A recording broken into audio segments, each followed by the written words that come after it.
Hello! In this video, I'm going to explain one of the most confusing but very important concepts, which are arguments.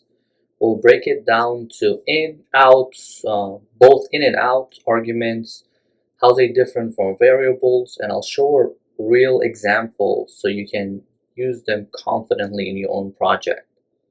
With that being said, let's get started. Let's create a process, call it arguments.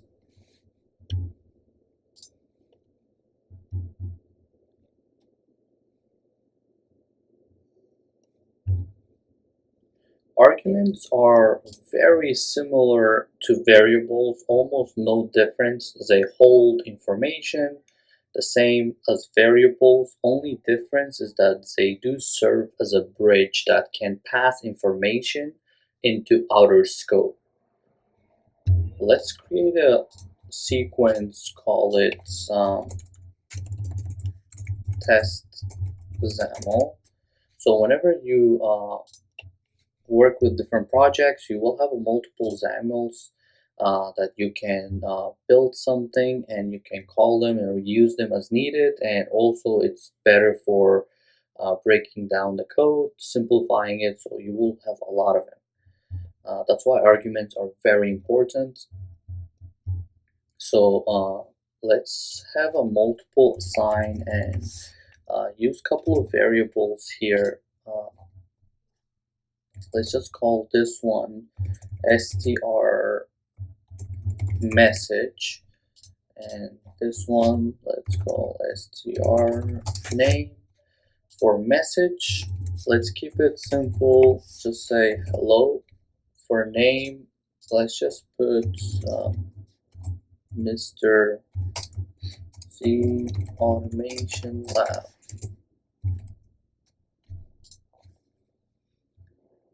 Right, let's have a message box that we can visualize this. So basically, whenever we want to have, I want to see what that message variable is, I can just use it at a later time, and if I pass it to the message box, this message will simply just display it, and we can see when it happens. Okay, so the message box says hello. And if you want to do other things, such as if you want to say just plus str name, and if we execute it, it should say hello Mr. Z Automation Lab. Right, perfect. And now what if we want to have access to that value inside the test XAML? If we go in here and let me see.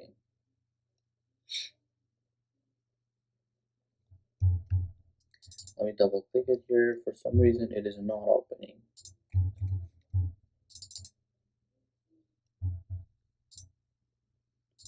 Oh, okay. It looks like I built these logics inside this test XAML itself, not the main. So I think this might be a good practice as well. So let's just say we build all these logic inside the test XAML. But now what we want to do is bring it out of here and be able to access it in here to our message box. Let's say message box, and here let's create a argument with out direction, argument out underscore message. Let's just say message and name. Direction is out, so we want to be able to access this outside of this test XAML.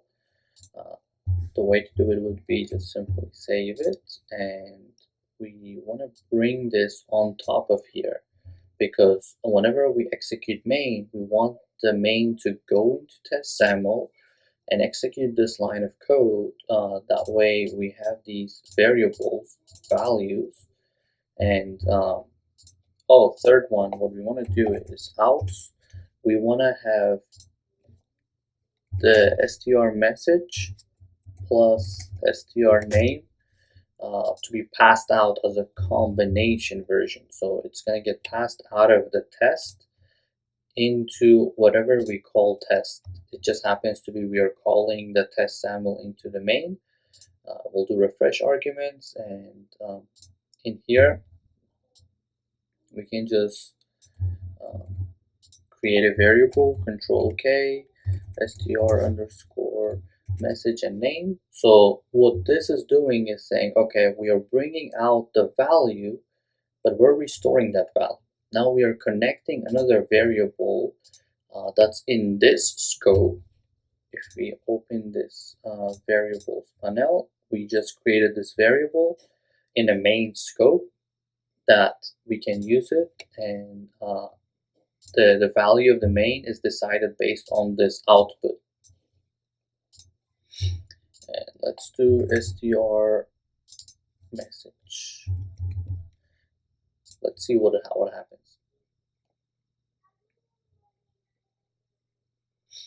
Here, as you can see, it says hello, Mr. Z Automation Lab. Let's just click OK. Execution trail. Yep.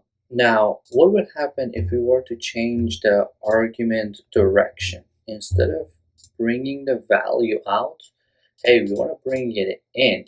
We want the value to come inside the test SAML. Let's just refresh. Notice here it changed the direction into. I'm gonna play this now. Let's see. So we executing the same line of code, no difference, but our message box is blank. Main reason for that is the direction of our argument. Here, direction is in, so we are telling this XAML will only bring in the value. So we'll be saying, hey, I want you to pass this str message and name into this argument. That's a direction in. The name says out, but this is what matters. So if we had it like first multiple assign, let's do it here. Multiple assign str message box hello. Let's just do hello world. Hello world. Okay, so now we have the value. We can pass that value into test, and in here we can access that value as well. Message box. We have to change the name to make it less confusing. Now it's an indirection. Whenever we change the name, it's possible that we also have to update it out there. Refresh str message name.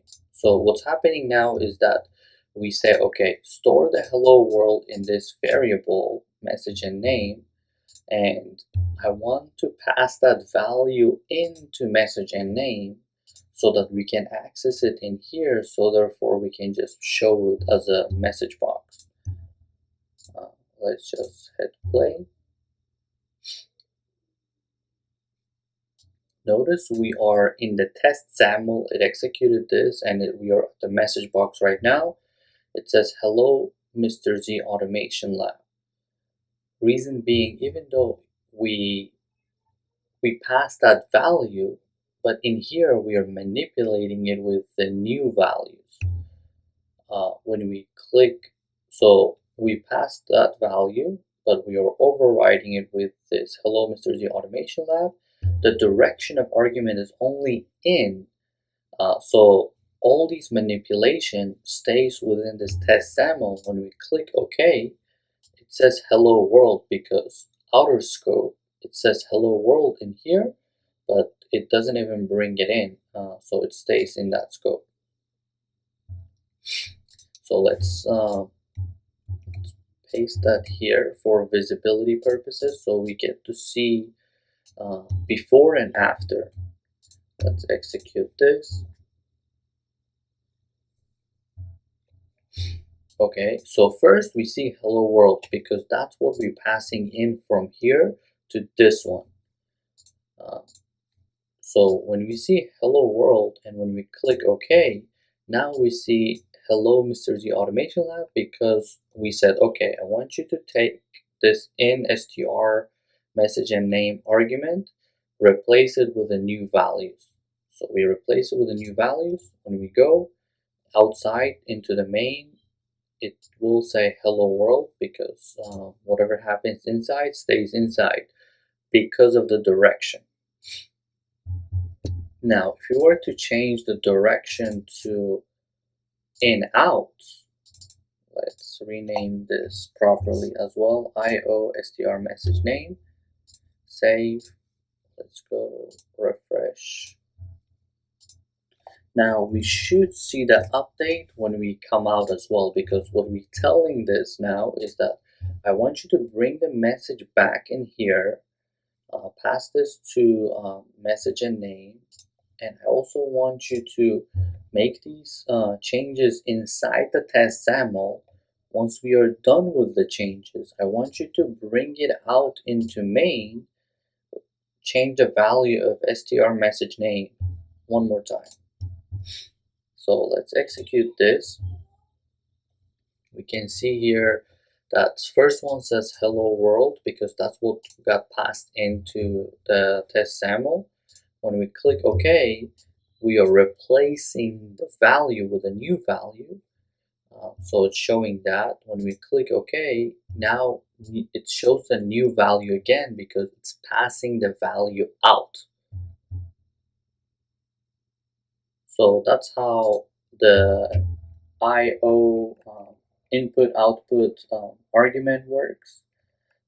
We got the example of both in, out, and the combination of in, out, and how to use them in a very simple context, but this works in every single type of situation. The variables could be integer, boolean, or old kind dictionary, data table, you name it.